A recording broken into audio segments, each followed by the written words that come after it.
Қара ұрт оны әбден түсінеді. Бірақ көптен көріспегендіктен мынаның қалайша оралдырып жүргенін естімек еді. Өзінікіне ұқсай ма, жоқ па? Соны байқамақ. Сондықтан, шын ба, 50-ге жете ме, деді, жетпей қоя ма? Өзің ойлап көр.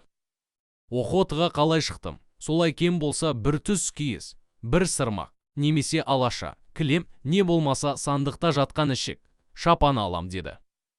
Охота деген соңғы айларда бұлардың тілінде ауылға барып, шабуыл жасап қайту мағынасында болатын. Семіз қызылдың бұл айтқаны шын екенін осы Фонтан көшесінің өзі-ақ өн бойында көрсетіп тұр. Әр көшенің басынан кіре бере, Ташкент аллеясына шейін байқап отырсаң әлденеше бақшаларда, немесе тәуір үйлердің террастарында ылғи қызарып, аламыштанып, жарқырай жайылып тұрған қазағы қолды жасауды көресің. Бұл үйлердің бәрі де қала чиновниктермен көпес, немесе мешан атауының үйлері. Соның кейбірінде әдемі ойылы сырмақ, кейінде шебер кестелі түс киіз, кейінде су жаңа, мұндай қызарғаны жоқ үйлер салам шатырлы, аласа дуалды кедей шоқпыт үйлер ғана. Одан басқаның бәріне қазақ ауылынан шыққан жасаулы келіндер түскендерсің. Бағанағы шалкемпірді шошытқан қала бұл күндерде сол айналасын жалмап жұтып, қызара бөртіп тұрған талан-тараж қаласы еді. Семіз қызыл осы жасауларды әлгі чиновник, тілмаш, көпестердің үйіне жеткізіп, арзан қолқып өткізушінің бірі еді. Бұлардан өтіп кеткен соң, көшпен Балташ тағы екі жерде стражникке кездесіп еді. Бірақ алғашқыларға ерегіс үстінде айтқан жауабын Балташ енді ылғи шын етіп қолданып, анау-мынау қақпайына көнбеді. Көшті жолай қорғаштап отырса да, Балташ шал кемпірмен сөйлескен жоқ. Жалғызғақ Ташкент аллеясына жақындай бергенде, кемпір аздап есін жия бастап, көк қойдың күйігін енді сезе бастады. Соғымға деген жалғыз қойымыз еді. Қақпайға түсіп кете барғаны мынау, деді. Балташ өз ойының бір түйініне тірелгендей болып, Қақпайда көк қой түгіл, мен де кеттім деп өз жайын өзі тағы мысқыл етті. 3 күннен бері бойын көрнеген ыза қазір тамағына жиылып тастай тығылып, алқымдап келеді. Кейде ашы суық жастай боп көзіне жетпей, көмейінен іркіле қайтып, тамшысындай жұтыла-жұтыла келе жатқан сияқты. Соңғы күндердің ызасы қат-қабат. Ең әуелі бұл өзі іспесікте жоқ еді. Қаладағы үлкен диірменнің жұмысшысы болған соң, байы, сені ешкім алмайды. Жібермеймін. Тіркесе, сұрап та ала алам, деген. Сонымен қаперіне еш нәрсе алмай жүргенде бір күн кешке пәтеріне үлкен Алматы болысының атшабары салып келді. Тығыз бұйрық беріп, пәберке орнына бар дейді.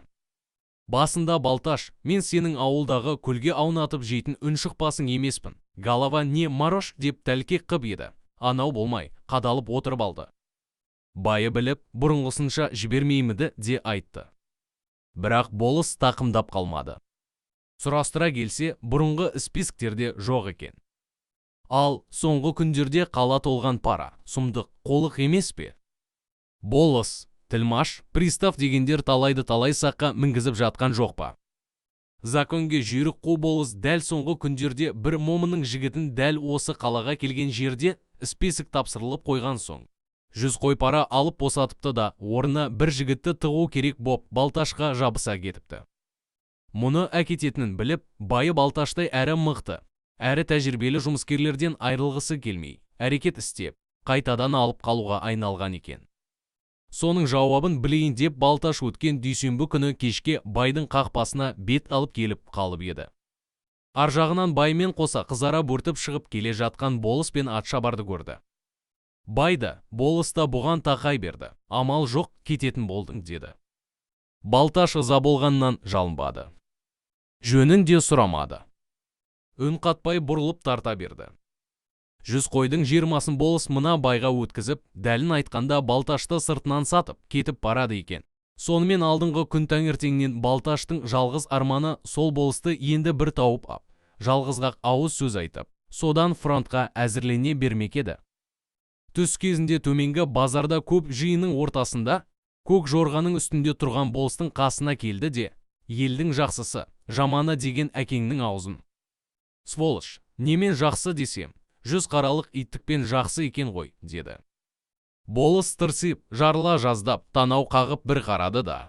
Балташтың қанын ішіне тартып тұрған суық түсінен, еңгезердей бойынан, шайнектей боп түйіліп тұрған жұдырығынан қорқып, жотасын беріп сырттай берді. Өтірік естімегей кісі боп тайқып кетті. Сөйткенше болмады. Қаптаған көп стражник бар лапкені жаптырып, сауданы тоқтатып, базардағы бар халықты бір жаққа жүресің деп айдап, ығыстырып келеді екен. Болыс өз тұсына келген бір таныс стражникке Балташты сыртынан нұсқап, мынаны да айдап апарып көрсет, жырылып кетпесін, деді. Сонан соң Балташ қанша шатақтасып бармаймын десе де болмай, әлгі стражник көппен бірге айдап отырып, Боралдайға қарай бұны да әкетті.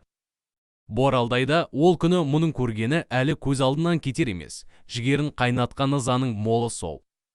Балташтың көз алдында Ұзынағаш, Қастектің 8 азаматын дарға асты.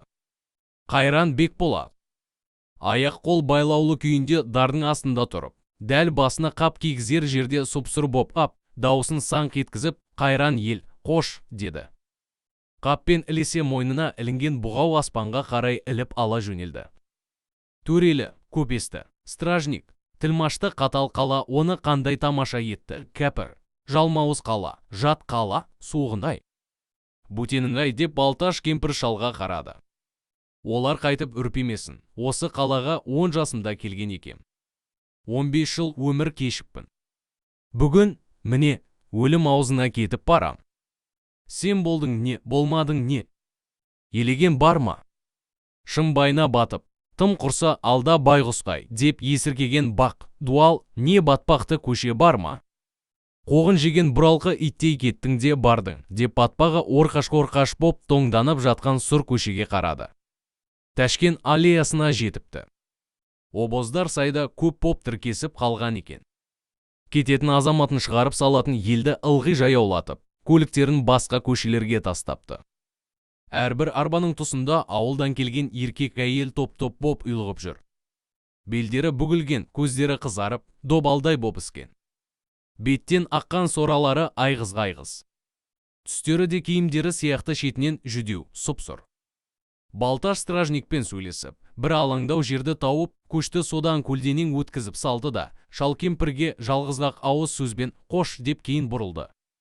Келді де, сұрастырып жүріп, өзінің жүзбасысын тауып алып, сол нұсқаған арбаға жүгін салып, өзі де ырғып мініп, екі жеңін соғыстырып ап, мелшиіп қарап тұрып қалды.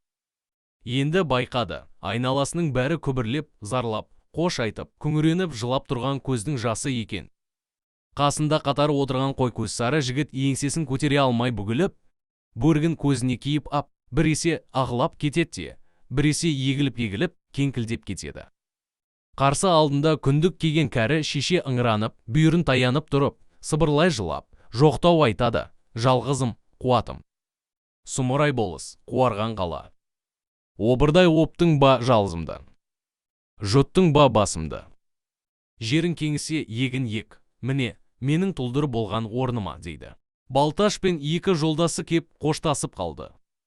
Бұны шығарғанның бары сол. Олар да өзіндей жұмысшылар еді. Ешқайсысы да жыласқан жоқ. Өзге жұрттың жылауы аз боп жатыр ма, жыламайық деген Балташ. Олар мұны арқаға қағып, бала емессің, жолды, жөнді білесің. Қайта көпті көріп, көзің ашылады. Жәлейт қылма. Сыбағаңды жегізбессің дескен. Дәл обо жүрерде олар, но, тірі қайт, аман бол, паршай-паршай десіп қала берді. Обоз қозғалғанда байқалуы банағы жылаулар түк емес екен. Қоштасу, зарлаулар ылайсаң сұм көшені де, сұп-сұр болған суық қаланы да енді күңірентті, бауырем.